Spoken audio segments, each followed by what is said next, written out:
திருச்சியில் முதலமைச்சர் கோப்பைக்கான விளையாட்டுப் போட்டியில் திடீர் நிபந்தனை விதிக்கப்பட்ட நிலையில் பயிற்சியாளர்களுக்கும் அதிகாரிகளுக்கும் வாக்குவாதம் ஏற்பட்டது. கூடுதல் விவரங்களை செய்தியாளர் கலைவேந்தன் வழங்க கேட்கலாம். கலைவேந்தன், வணக்கம். விவரங்களை சொல்லலாம். வணக்கம். தமிழ்நாடு முதலமைச்சர் கோப்பைக்கான விளையாட்டுப் போட்டிகள் திருச்சி அண்ணா ஸ்டேடியத்தில் கடந்த 10ஆம் துவங்கி தற்போது நடைபெற்று வருகிறது.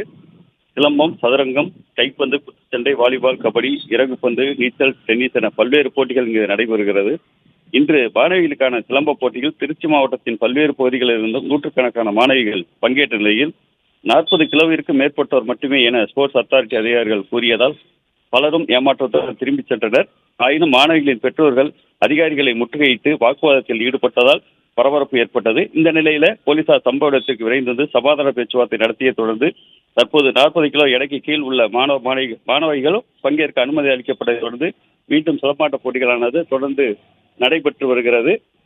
குறிப்பாக சொல்ல வேண்டும் என்றால் அனைவரும் ஆர்வமுடன் விளையாட வந்த நிலையில் அவர்கள் அனுமதி மறுக்கப்பட்டதால் பலரும் ஏமாற்றத்துடன் திரும்பி சென்றதை நம்மால் காண முடிந்தது.